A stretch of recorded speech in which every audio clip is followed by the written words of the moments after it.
This is gonna be our first experience setting anchors, especially here up on the cliff face on our property, which is gonna be pretty exciting.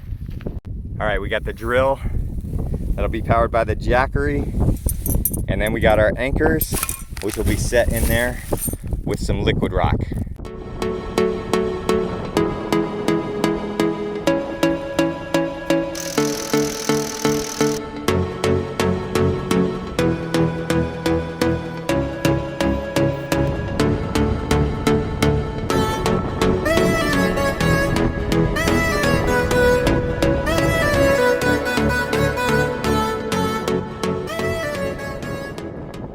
Just have to let these cure, and we'll try to rappel off of these in a few days.